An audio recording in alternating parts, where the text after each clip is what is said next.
you shouldn't have to struggle that long with one situation. Okay. So Miss Keisha, I look forward to helping you. So yeah, inbox me and let's get you right so you don't have to struggle anymore. Because what happens is, and let me explain this too. What happened, it's a little bit different because, you know, I train women and I train men all over the planet, you know, all over the earth. So I train people from Grammy Award winners to video vixens to NFL superstars to Olympic heroes. And the one thing that I have noticed is that weight loss is a little bit different for women because the vanity is tied into it. You see what I'm saying? So if y'all don't look good and y'all don't feel good about the reflection that's coming back to you from that mirror, then things kind of get disturbed. And y'all don't have that same swagger. Now, let's change up that whole situation and scenario. Because when y'all feeling good, and when y'all feeling good about yourself, shoot, there's a special swagger about that thing. There's a special little switch. You know how y'all be switching, you know, when y'all feeling y'all selves and it be switching going, shoot. Because we be noticing. We be noticing. Because that thing just radiates and it's just like boom. And that's what we want to get you to be, you know, get you feeling good about you. Because when you put that, you know, you've been struggling for the last 8 years in terms of how you look and how you feel, that's a long time. So let's get you back. You know what I'm saying? Let's get you back. So that's the aim. So yeah, inbox me. Hey, Latrice. Hey, Shira. Now let me talk to you. Shira says, help me. Okay, you know, I got you. That's the beauty of being here. You know, that's the beauty of being here. I got you. Now let's talk about how not to cheat on your diet. Okay? How not to cheat on your diet. First of all, let me give you something good. Okay? Now, I was doing the stair climber this morning, right? And you know, like how you walk into a convenience store sometimes, and if you look at the wrapper of certain things, it'll let you know how much the calories are. Now, there was this big Reese's cup, and it was just one Reese's cup, right? And it had 200 calories on it. It says, this one Reese's cup, big old, huge, big old, ginormous one, just one was 200 calories. Let me give you something good. Now, the stair climber that shoots out the steps, you know, I don't know if you're familiar with them, but they shoot out stairs. So basically you're climbing and you boom and you stepping and you climbing and this, that, and the other. And it's hard for a lot of people, and a lot of people struggle with that machine. And so, long story short, to do this, I don't know if you've ever been on one, but if you have, say, I've been on it. To do that thing for 20 minutes was the equivalent to doing that Reese's cup. It only burned 200 calories for all of that work that I put in. And it's hard. So it's like 20 minutes equals that Reese's cup. That one little cup basically was 20 minutes. Now, that's how you have to start thinking about your food.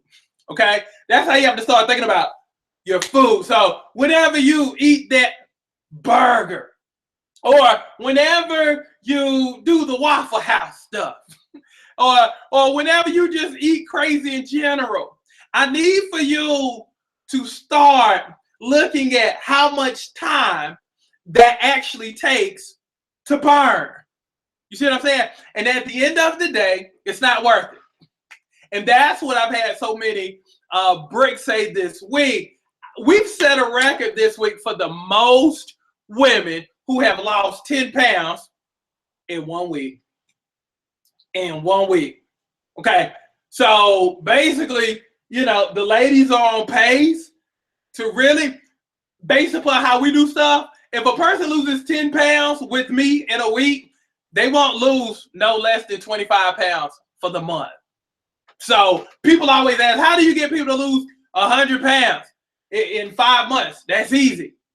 25 times 4 months. 25 pounds times 4 months, that's 100 pounds. And what I drive home to my bricks is this. If you can lose 25 pounds in 1 month, you can do it 3 more times. So that's kind of like the thinking. Okay. So what you have to do is you have to start asking better questions now. Okay. So, and what I mean by that is when Saturdays and Sundays pop up and you at somebody's house, or you cooking for people and you want to get off the forbidden path, you want to get off the beat, you want to get off the path, the straight and narrow path that I put forth for you. Ask yourself, is it worth it? Okay, again, these ladies have lost 10 pounds. Okay, and they were all set up for failure on Friday, Saturday, and even Sunday night. Okay, because ball games are on, and your friends want to hang out with you, and this, that, and other, and they would always be presented with craziness. Hey, you want these chips? Hey, you want this? Oh, this ain't gonna hurt you. One day ain't gonna hurt you. This, that, and other. And then they had to ask that better question of, is it really worth it? Is it worth me really kind of starting over? Because what happens is, on my program, for the most part, people will lose anywhere from 5 to 10 a week. Okay, but this is where people mess up, right? This is where people mess up. Let's say you lose 6. Okay, let's say you lose 6 Monday through Friday, but then you done gain 3 to 4 from Friday night through Sunday evening. Or if you've lost 5 Monday through Friday, but then on the weekend gain 5, then boom, you back at 0. It's a numbers game. It's a numbers game. So long story short, when you get ready to go to places where basically people ain't worried about their diet, their weight loss, they ain't worried about looking good because they done settled on just looking crazy, you have to prepare. Okay, that might mean, you might have to eat from your house and then go on over to somebody's house, because again, it's not worth it. See, when you go into battle, or it's kind of like a ball game. I used to be a former pro ball player. Okay. Anytime we would play a team, or we would have to play an opponent, we would have strategies on how to defeat our opponents. It's the same thing with food. It's the same thing with dieting. Okay, if you're going into a place where people don't care, you have to look at those folks as your opponents. You have to look at that food over there as your adversary. So what you have to do is be very, very, very strategic. You see what I'm saying? You have to be very, very strategic. You have to say, shoot, you know what? I'm going to drink the water. Or better yet, even if you mess up and you have a few drinks, even if you don't do nothing but chase it down with water after you drink, you'll be fine. But what happens is people keep drinking,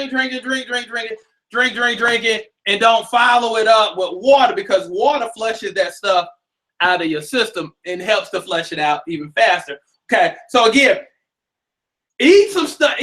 Make sure you eat before you leave to go to wherever you're going. But you always know that there's always going to be some kind of healthy choice at somebody's house. Everybody always have like that fruit and vegetable plate and this, that, and the other. Because you've already eaten at home. Shoot, all you got to do is just pick you a couple of things. Boom, and you good. Because at the end of the day, again, it's not worth it. Always keep your eyes on the bigger picture, which is spring. You have to have a goal. Even on the Mama June show that I'm currently on, that I'm co-starring in, one of her main objectives was to get into a dress. You need to have a dress you want to get into. You need to have a swimsuit that's not your size right now. Okay, so say if you're a size 16 and you want to be a 12, go ahead and buy that size 12. Go ahead and buy it now.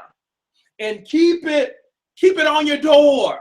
Keep it in the bathroom. Keep it in a place to where you can always see it, because that will keep you in line and it will keep you focused. Okay?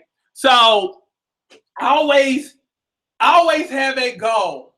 And then again, always have a strategy too. Whenever you're going to places, that don't care about your weight loss and don't care about you getting finer. So that's how you basically stay on track. But again, you have to have a big picture. I know a lot of y'all have emailed me saying, you know what?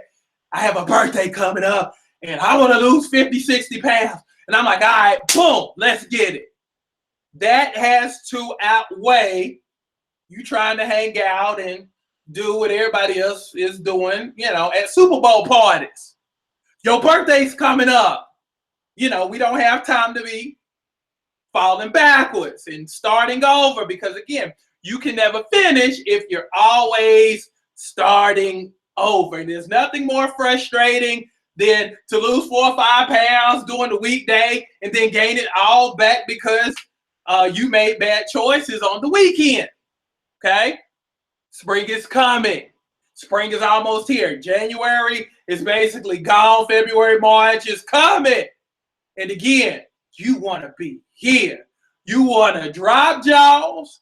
You want to break necks. You want to stop conversations. And most importantly, you want to shut that thing down whenever you step into a room. But it's not going to get done if you're always starting over. If you're always saying stuff like, you know what? I done fell off the wagon and now I'm trying to get back on. Say that enough times and I bet you won't finish. Focus and finish. That's all you have to do. Focus for a little bit. Again, 5 pounds a week gets you 20 pounds a month. Do that consistently for the next 3 months. That's 60 pounds. That's how we get 60 pounds gone in 3 months. 5 pounds a week. You can do that. You've done it before. You just have to piece those weeks together. Consistency and commitment. That's how you get it done. So that's the secret, and that's the key to that sexy body you want. And that's the key to staying on the plan, staying on the diet. I don't even call my stuff a diet because I make my stuff so simple. If you're on my plan, you know what I'm talking about. I make stuff very, very simple because when you complicate things, people are not able to do it long term. That's why, on my meal plan, I made it simple. I made it easy. So even when you hit your goal, guess what? You still can do it. And it's not a stress or a strain. By the time you get to where you need to be, you ain't even gonna have the stuff you wanted to touch. You ain't even gonna want to touch because you're like, shoot, it ain't even worth it. So that's what's up. So stay focused and let's finish this thing. If you're not on the program, get the Big Four so you can go ahead and get Kenyafied and get on the assembly line to 5, because I would hate to compete against my Kenyafied women, my Kenyafied bricks out there, because when I tell you they are crushing my program, and no matter what city, what country you're in, my people are going to shut that thing down. So please, kind of like the song goes, I want to be in that number. You got to be in that number. So get yourself Kenyafied if you hadn't got Kenyafied already, because again, I'm unleashing some powerful and some gorgeous women out there on the streets of everywhere. No matter if you're in Japan, if you're in Jamaica, if you're in Los Angeles, if you're in New York, if you're in Atlanta, it don't matter. You can be in Tuscaloosa, Alabama. Matter of fact, shout out to Tasha Ruffin because she killing Tuscaloosa, Alabama. No matter how big your city, how small your city is, a Kenyafied body. So hop on the assembly line to 5, because when I tell you, I take pride in my women, and I take pride in them, for them having the most bangingest bodies on the planet. I take pride in it. And I will tell you, my women will outdo any other woman on the planet. I take pride in that much. So that's what's up. So hop on. Let's get it. I love y'all. Y'all be good. Hey, Kathy. Hey, Josephine. Opal up in the house. Hey, gorgeous people. Make sure y'all share this video because, again, I know you probably have some people who need to lose some weight, who want to get their self-esteem back, who want to get their lives back. Because at the end of the day, like I said earlier, y'all attach so much to what you see in that mirror that it affects your self-esteem. It affects how you walk, how you talk, your body language. And life is too short to be walking around, moping around and having bad attitudes because you don't feel good about you, because you done lost your swag. So let's go ahead and get your swag back. And let's go ahead and help others get their swag, help them get their swag back. Because again, moods change. When springtime comes around and you see people looking better than you, or you start remembering how you used to look, or worse, even worse, when you see your kid looking, how you used to look, and you saying within yourself, dang, that used to be me. I take pride in having 40-somethings look better than their 18 or 20-something-year-old daughters. I get excited about that thing. Matter of fact, I will show you a whole bunch of pictures to where if you stack the mother against the daughter as a man, you will choose the mother 10 times out of 10 over the daughter. And the daughter is half the age of the mama. That's the goal. That's the expectation of being Kenyified. Being at your sexiest at your current age, more so than you were when you were in college or 10, 15 years ago. How about that? So, love y'all. Let's rock and roll. Y'all be good.